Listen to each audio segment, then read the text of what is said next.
ini jenengan yang jualan 1 kilo ya, karena ijab kabulnya ini jualan 1 kilo, maka harganya itu harus jumlah timbangannya juga harus 1 kilo. Kecuali lek jenengan kene kula aku mau 1 kilo, ternyata toko kene enggak 1 kilo, berarti ngedolin jenengan ngojo akad jual beli 1 kilo.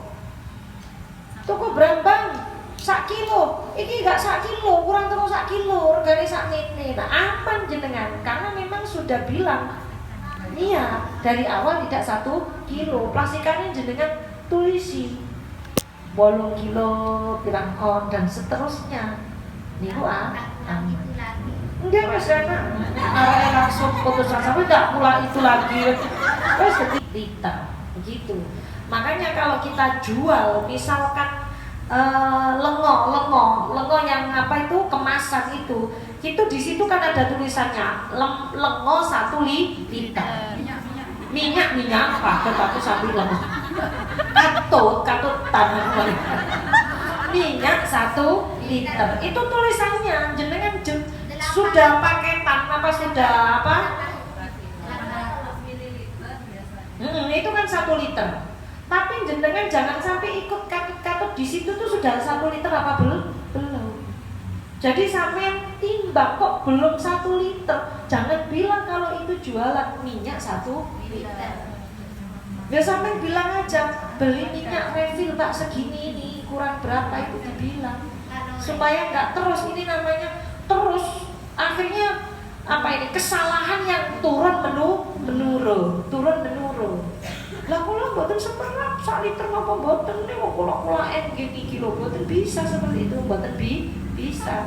Tak bisa. Atau kabeh wis ngene iki wis wis. Mboten yang ngene kene. Nek gak tepak gampang nulare. Gak bisa, harus ditimbang. Oh ya bener ini 1 liter. Ya berarti jualan 1 liter. Timbangan 1 kilo liter lah. Kalau minyak itu liter kan? Sampun nggih. Sekarang kita lanjutkan. Wala raqiban illa radifahu, ya kan? Wala raqiban illa radifahu. Tidaklah seseorang yang pergi mencari sesuatu yang haram dengan menaiki kendaraan, melainkan setan akan membuntuti-nya. Sama, pokoknya intinya siapapun niatnya, perjalanannya atau mencari rezekinya, memburu sesuatu yang haram, maka pada hakikatnya orang itu adalah ditemani oleh setan. Sudah musyarakah, setan bekerja sama dengan orang tersebut. Jadi setan itu sangat senang sekali membuka seumpamanya tangan gitu 10 tangan mendampinginya dan selalu membisikinya untuk terus mantap dan yakin bahwasannya perbuatannya itu benar. Terus membisikinya, lakukan, tidak ada masalah, lakukan, menguntungkan kamu, lakukan, ini perbuatan yang tidak berefek dan seterusnya, sehingga hati kita ini merasa ada dukungan. Kalau sudah terus seperti itu, akhirnya susah untuk diingatkan. Karena kekebalannya dia, intuisi hatinya yang awalnya dia merasa ragu, sekarang sudah menjadi kebal. Karena setiap waktu sudah mendapatkan bisikan-bisikan yang tidak baik. Dan apa yang sudah dia peroleh, sudah dia makan, sudah masuk ke dalam tubuh. Kullulah min nabata min haramin fannaru aulabi. Setiap daging yang tumbuh dari makanan yang haram lebih cepat larinya ke neraka. Karena apa? Susah mendapatkan kebaikan. Sudah terbiasa musyarakah atau bergumul dengan setan. Karena itu ibu-ibu, jangan pernah kita ini kalau sudah yakin itu adalah haram, jangan pernah untuk mencoba mencari dalil menjadi halal. Kadang-kadang kan seperti itu. Aku mbak, gimana? Haram apa halal? Haram. Loh tapi begini ya mbak. Yus, gak apa-apa halal paling. Nah, kena ngono langsung jadi halal paling loh. Ini berusaha untuk menghalalkan sesuatu yang haram. Jangan sampai. Ini yang berbahaya. Kalau sudah seperti itu, besoknya lagi mesti kepingin menghalalkan lagi sesuatu yang haram. Mesti lagi kepingin menghalalkan lagi. Akhirnya lama-lama sampean sudah antibody dengan perkara haram. Sehingga jeritan hatinya sudah tidak terdengar lagi. Tadi itu mau melakukan keharaman, mau melakukan perbuatan yang tidak baik, mesti hati kita ini kan mesti menjerit, mesti menjerit. Misalkan sampai jalan-jalan sampai kehabisan waktu sholat, terus mau mepet, hati sampai nggak mesti, ndang cepet sholat kan gitu ya. Tapi karena kita ini bertempur di hati ini, yang hati kita, jiwa kita yang paling fitrah ini mengatakan cepat sholat, tinggalkan nanti belajar lagi. Tapi ada lagi, setannya bisi lagi, gak popo, sih cukup waktunya masih cukup, bener gak? Tahu gitu, ini gak jenengan delete langsung, gak cukup, langsung cari musola. Kalau jenengan dengarkan yang tidak baik tersebut masih cukup, akhirnya waktunya tinggal jam 5 sore misalkan, gitu itu masih gini, gak popo, sih durung setengah 6. Waktunya masih jalan-jalan terus, barang setengah 6. Allahu Akbar, ya Allah, kali getune kaset. Nggih, kaset. Ya Allah, sudah maghrib, istighfar dikompet deh. Astagfirullah. Ate tasbih gak satu, tangan lurus astagfirullah. Karo padha mutere. Lah tasbih masih 17 sampe cek lo lambene nek siji. Ya hitungane tetepan pancet. Maka dari itu dengarkan hati nurani yang paling fitrah. Kalau kita memang sudah tahu sih kok gak bener wis ono sing muni gak apa-apa Mbak, gak apa-apa ya apa manis, tapi gak bener Mbak, gak bener. Cepat segera untuk jauhkan, cepat untuk dihindari supaya kita tidak menjadi orang yang kebal dengan perbuatan yang haram. Kalau sudah kebal, wangel tadi ini malah atos, nek dikandani wong melengos, gitu kan? Kalau dimarahin melengus, pokoknya tidak enak belas nih. Ini kalau sudah berteman dengan setan. Wala jama'a ahadun ma la haraman illa akalahu syaitanu wala nasiyasmallahi ta'ala indal jimai. Ini dulu. Wala jama'a ahadun malan haraman illa akalahu syaitanu. Tidaklah seseorang yang mengumpulkan harta haram melainkan setan nanti yang akan memakan hartanya. Artinya apa? Harta-harta yang ia kumpulkan dari cara yang tidak betul, cara yang halal, maka siapa yang akan memakan? Yang memakan adalah setan. Artinya apa? Harta itu menjadi tidak berkah. Jenengan kepingin mendapatkan harta itu sebanyak-banyaknya, tetapi dengan cara yang tidak baik, cara yang haram, maka habisnya harta itu pun juga cepat dan keluarnya harta tersebut tidak ditasarufkan pada jalan yang benar. Kok cepat ya dunia? Kerjanya jangan ngomong, begitu makan pergi ke kafe langsung bilnya dikasih tahu 350. Perjalanan lagi, cari uang lagi, keinginannya lagi. Pokoknya uangnya nggak bisa menjadi uang yang berkah. Karena apa? Karena memang mendapatkannya juga tidak jalan yang benar. Makanya keuntungan orang yang berikhtiar mencari rezeki, menjalankan aktivitas di jalan yang benar adalah satu, selamat dari melanggar aturan agama. Yang kedua, akan menjadikan keberkahan di dalam hidupnya. Allahumma amin. Makanan itu kalau dimakan dari makanan yang halal, rasanya Masya Allah di hati itu masuk, menjadikan jiwa yang tenang, menjadikan pikiran yang cerah. Kita ini menikmati harta itu rasanya gak hongso. Menikmatinya rasanya itu benar-benar terasa di hati. Karena apa? Harta itu diperoleh dengan cara yang halal. Makanya kumpulkanlah harta, satu, tidak dengan cara menzolimi orang lain. kumpulkanlah harta dengan cara tidak mengambil harta anak yatim.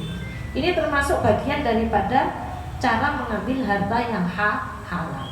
Carilah harta dengan cara yang benar, dengan harta yang halal. Kayak di bab pertama itu kan ya, barangnya halal, cara memperolehnya halal, juga cara mengolahnya juga halal. Jadi dari beberapa aspek unsur yang harus dipenuhi itu kehalalannya dilampaui kabeh. Enten sing muni cek sorone, pati mangan cek sorone. Tiba enak mikir gak ada halal haram sing penting mlebu urip pendek. No, itu kita berpikir secara simpelnya seperti itu, tapi madorotnya itu ada di belakang. Madorotnya ada di belakang. Tiba-tiba kita akan menemukan sesuatu yang tidak mengenakan. Punya anaknya disuruh ngaji susah, anaknya dinasehati malah nggak pulang rumah. Punya keluarganya juga di rumah tidak nyaman. Karena apa? Karena tidak ada keberkahan di dalam apa yang sudah dia peroleh. Karena itu kita semuanya bismillah, melangkah mencari rezeki juga diniati. Bismillah ya Allah, saya niat mencari rezeki yang halal. Ini perjalanannya akan menjadi ibadah. Bismillah ya Allah, saya berangkat mangket mencari ridho panjenengan. Begitu seterusnya. Memang kita selalu minta perlindungan kepada Allah Subhanahu wa Ta'ala, karena kita ini punya musuh. Musuh siapa? Nafsu kita yang jelek sendiri menjadi musuh kita, dan setan sendiri menjadi musuh kita, termasuk teman-teman yang ada sekitaran kita yang mengajak kepada kejelekan itu adalah musuh kita. Hati-hati. Ibu mau berangkat ngaji, kok tiba-tiba perasaan ini malas dan lain sebagainya, musuh. Malah cepat ambil wudhu, segera untuk berangkat. Sudah mau berangkat keluar rumah, temannya jemput. Mbak mau kemana? Manakipan kan setiap bulan, tapi kalau jalan-jalan kan nggak setiap bulan. Alah, jalan-jalan aja. Musuh lagi. Belum lagi tiba-tiba perasaan kita ada yang seperti mengajak. Sesekali bolos gak manakipan, mau gak apa-apa. Manakipan kan bukan sholat wajib, sunnah saja. Lo akhirnya iya ya gak sholat wajib, akhirnya tidak berangkat. Makanya kita harus mengerti kebaikan itu selalu saja ada yang menggagalkan. Entah dari nafsu kita, entah dari orang lain, atau bahkan dari godaan setan yang terkutuk. Wala nasiya ismallahi ta'ala indal jima'i illa syarakahu fi waladihi wa dzalika qauluhu ta'ala wa syarikhum fil amwali wal auladi wa'idhum. Yang terakhir yaitu, dan tidaklah seseorang yang lupa mengingat nama Allah ketika berhubungan dengan istrinya atau berhubungan dengan suaminya. Karena ini jamaahnya wedok kabeh, berarti berhubungan dengan suaminya, melainkan setan akan bergabung dengannya dalam memperoleh keturunan. Na'udzubillah min syarri. Jadi jangan lupa, maaf ya, ini memang pelajarannya seperti ini. Pada saat berhubungan biologis, berhubungan suami istri, jangan lupa berdoa membaca bismillah.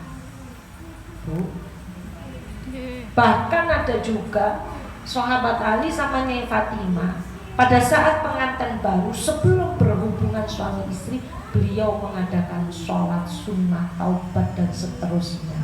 Supaya apa? Supaya anak yang dikandungnya ini, ibu dan ayahnya sudah dalam keadaan dihapus dosanya oleh Allah Subhanahu wa Ta'ala.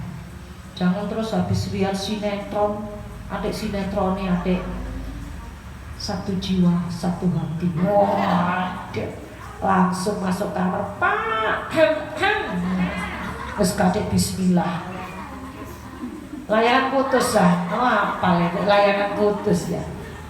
Habis jalan-jalan terus ternyata kepingin, kadek bismillah. Lah ini hati-hati. Nanti kalau benih itu tadi pada saat itu menjadi janin, maka janinnya ini akan menjadi sudah musyarakah dengan setan. Keturunannya tersebut tadi banyak digoda oleh setan. Jadi bismillah. Allahumma. Pun semerak doanya. Nggak pinter, kok wis pinter wis akal. Jadi doa supaya anak-anaknya menjadi anak yang solihah. Jangan dikeplek. Sikile tok wes bablas akhirnya metu nang kamar kipasan kadek doa dan lain sebagainya. Jadi nanti dilihat, rek kok mesut ngene iki lapo, biyen orang tuanya enggak doa. Tidak doa. Selesainya juga tidak hamba. Langsung. Kadang-kadang saya itu dengar ada orang itu bilang gini, ini kiloning, alhamdulillah ini masyaallah, mboten kula niati dadak dadi lho ngono. Sumpah ada yang bilang begitu, nggih mboten. Lo gak niat dadi alamat iki alamat budel lah budel. Otomatis wis tambah gak bismillah blas. Nah, nggih mboten niat dados ya napa nek ya kok takok aku. Kok sampeyan gak niat kok takok aku, ya wis sabar ae mari. Makanya masih ada tahapan-tahapan pada saat jima baca bismillah.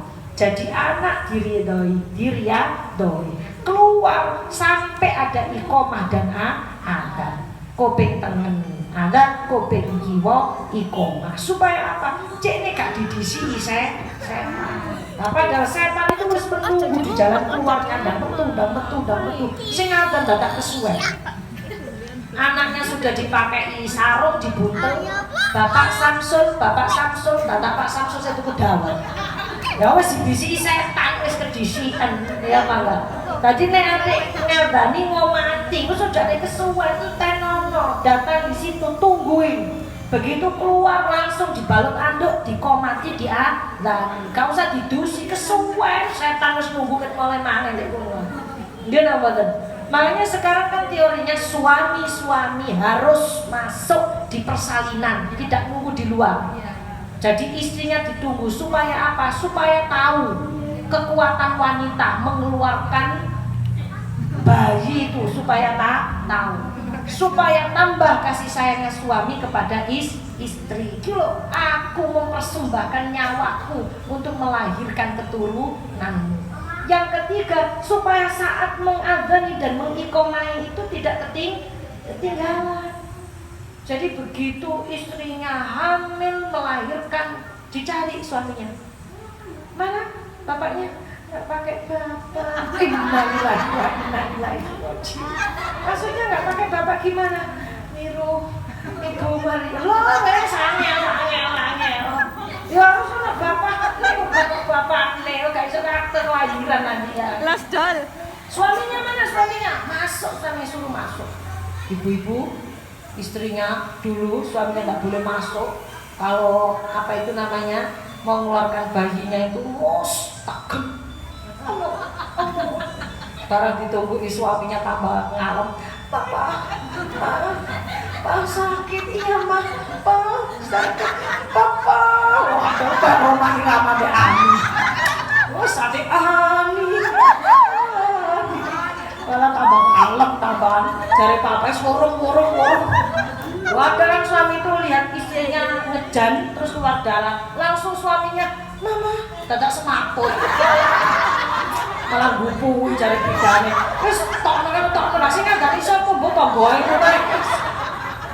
Bahaya ini bahaya. Suami harus siaga satu ya. Jadi begitu supaya anak-anak kita mulai dari berhubungan suami istri, mulai hamil, melahirkan dan bahkan proses menjadi anak yang dewasa semuanya butuh untuk riyadhah dan diperjalankan dengan yang benar. Ibu-ibu, alhamdulillah materi kita sudah selesai. Semoga kita selalu dilindungi oleh Allah Subhanahu wa taala.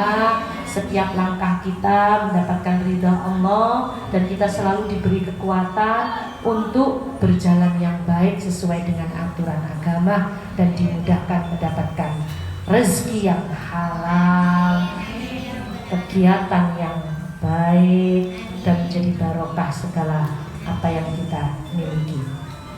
Ala hadinya wa kulli niyatin shalihah bi jahi Rasulullah bi wasilati Syekh Abdul Qadir Jailani walillah bi ridha illahi ta'ala bi barakatil Fatihah. A'udzu billahi minasy syaithanir rajim. Bismillahirrahmanirrahim. Alhamdulillahi rabbil alamin arrahmanir rahim maliki yaumiddin. Iyyaka na'budu wa iyyaka nasta'in ihdinas siratal mustaqim siratal ladzina an'amta 'alaihim ghairil maghdubi 'alaihim waladdallin. Bismillahirrahmanirrahim. Alhamdulillahi rabbil alamin. Allahumma shalli ala Muhammad wa shalli ala sayyidina Muhammad. Allahumma shalli ala sayyidina wa habibina wa syafi'ina maulana Muhammad. Rabbana atina fid dunya hasanah wa fil akhirati hasanah wa qina adzabannar wa adkhilna al-jannata ma'al abrar ya aziz ya ghaffar ya rabbal alamin. Wa sallallahu ala sayyidina Muhammad wa ala ali sayyidina Muhammad bijahi Rasulullah biwasilati Syekh Abdul Qadir Jailani walillah biridha illahi ta'ala bibarakatil Fatihah.